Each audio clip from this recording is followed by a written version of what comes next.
everyone, it is Stacy Personally Gardening. Welcome to my channel. It is Wednesday, April 30th, 2025. Let's go check out the garden and see what has happened after yesterday's heavy downpour. Why don't you join me? The plastic pallet with pak choi was flooded. The thyme and strawberry plants also had to be moved.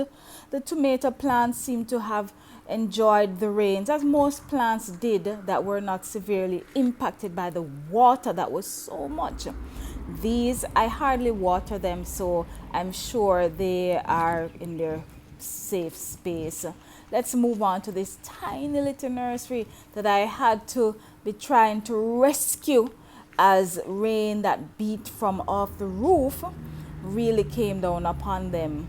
But here they are still standing. This is the thyme plant that I'm struggling with. These are tomatoes and sweet pepper plants and another apple tree that I'm really trying to get growing. Let's just look at what has happened all over, and right here along the edge or hedge I have my gungo peas plants coming up. They are right along the edge. I was trying to separate the leaves from themselves. That is actually a papaya, the only one that survived. Not sure what insect that is, but the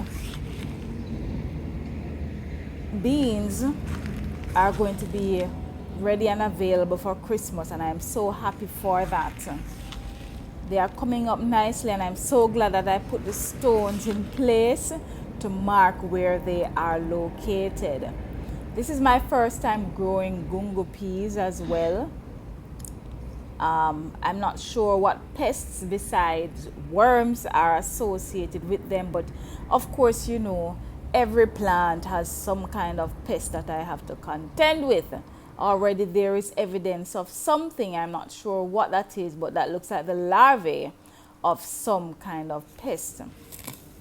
The place really got quite weedy after the rains, you know, but it was also quite beautiful to see the greenery because the place had been so dry and dusty. Really enjoying how the gungo plants are coming.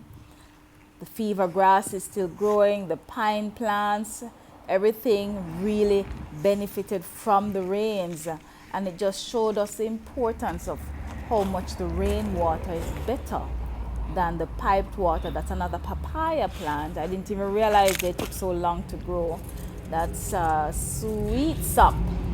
There were actually two, but I think one did not make the transfer. Here's my callaloo patch, which also benefited. This is melon, which I am kind of struggling with. There are so many aphids, and you can imagine everything that the worm can eat from the callaloo they're going to try with the watermelon as well. The soursop is looking quite well. Beautiful sky that the papayas are resting against, as well as the plantain. Oh my, the plantains are doing wonderful, absolutely wonderful. And there's my Artenic orange tree, enjoying every moment of the rains as well. The pineapple, they're there for decoration, don't worry. I am not going to be concerned with whether they produce any fruit.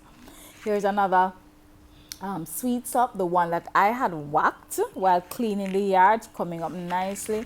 I had moved some of the callaloo into different spaces in the yard to try and thin out the callaloo bed, but I'm not too happy with where I put them. All right, here's the new transplant of a coconut tree that I got. I actually dug it out from a friend's yard and replaced this smaller one that I had, which seemed to be taking forever to grow. But it's not that it was dead, it was just a much younger, it was at a much younger stage when I had gotten it. And of course I did end up whacking it. But I'm happier with this size. And I actually gave away that smaller coconut to a fellow gardener. All right, here we have in the back the sorrel just everywhere, sorrel seedlings just popping up because I had thrown the old sorrel plants that I had pulled up, you know. I had thrown them to the back of the wall and seeds have just fallen. Here this Jew plum continues to shine bright. That's a soursop.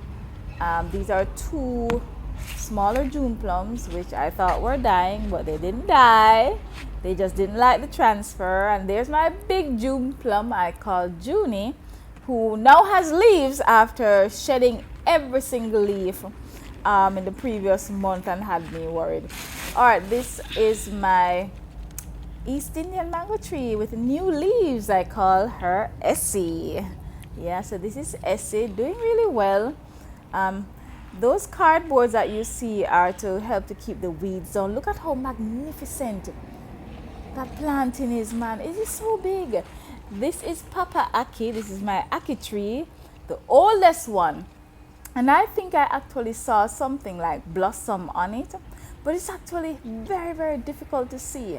But it's quite distinct from the new leaf shoot that I'm used to seeing. So I'm excited for that. Here we have my beets. Boy, the leaves them look nice and pretty, but I don't know what's happening underground. I'm very concerned for that, but at least I can eat the leaves if anything happens. It won't be a total waste. Here in this grow bag are my carrots. Very nice and leafy up top. And that's a hot pepper plant that I decided to stick in there. And over here I put a sweet pepper plant amongst the beetroot plants. The guinea hen weed loved the rain and just started shining brightly, even as bright as the passion. The passion finally is taking off, finally showing signs of growth. Yes, the lizards are very much present too. Here is still the compost heap, but yeah, I'm just really giving this papaya tree time to finish giving the fruit that it has been holding up so carefully. You know, it did affect the quality of the fruit, but I'm glad that they didn't fall off. The pumpkin is running. I'm allowing it to run and do its thing. I am not paying it too much mind concerning the worms. Here I have my sweet potato plants coming up really nicely. They love the rains as well. There's one, that yellowing one, it continues to have a yellowish color and I'm not sure why, like something beneath the soil is affecting it. But I'm going to leave it and see what happens. You can see the weeds are coming up in the yard, yes? Right, and here tomatoes are still growing. This area I wanted to prepare for some other things. Lots and lots of almonds coming on the tree. I haven't been able to actually eat one that is full and ripe as yet, but I am sure they will be coming very soon and I'm looking forward to that. Okay, here we have a tomato plant which needs some support, and here is also a sweet bean plant. I've never grown this before. The person that I got the seed from does not really know anything about it. Here is a sorrel plant with sorrel on it already. I think it's a little bit too young, but the time for planting sorrel, especially 3-month sorrel, is not yet. And I believe this is a gungo pea plant, but I'm not sure how it got there. I mean, I planted it there, but like, where did I get it from, and why isn't it over the row with the others?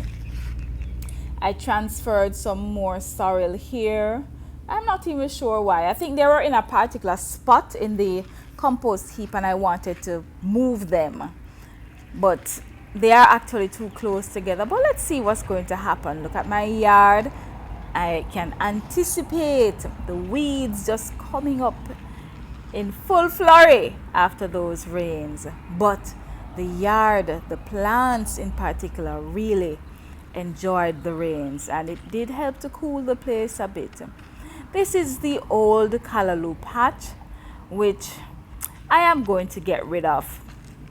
I think it has done its time, served its purpose. This is the last of the onion that I had planted, of 4 I believe, without doing any research, without preparing the soil. And there it is, an onion, but it is so small. But I am grateful. I am so grateful, and I've learned something new. All right, I'm having a bit of junky clutter at the back of my house. Here I managed to catch some rainwater. Yes, that was actually pretty good.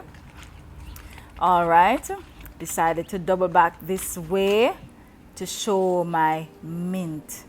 This is my favorite mint plant and it smells so good. This is a strawberry plant and I had to protect this by putting it inside. Do you see how yellow those were? That is because it got so much rain. This is Lloyd's pear tree, the last pear that I got from Lloyd before she passed.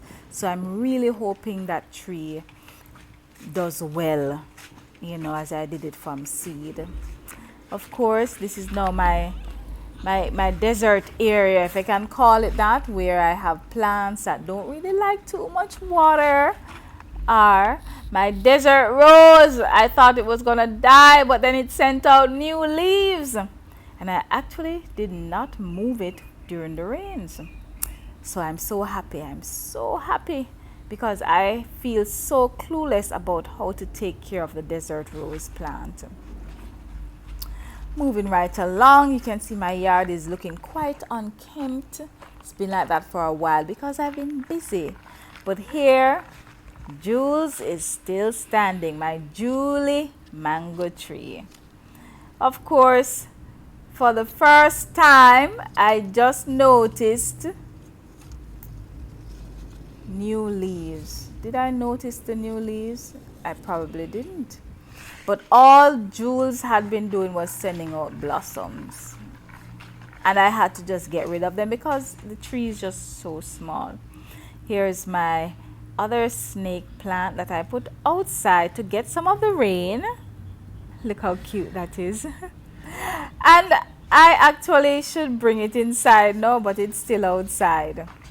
And as always, I like to end with my front window garden. It's just such a beauty to see. Very simple. Thanks for checking out the video, guys. I hope you enjoyed the new developments as much as I did. Thanks for joining me and see you again next time from Stacy Personally Gardening. Bye-bye. Like, share and subscribe. Put a comment below this. Check out the description.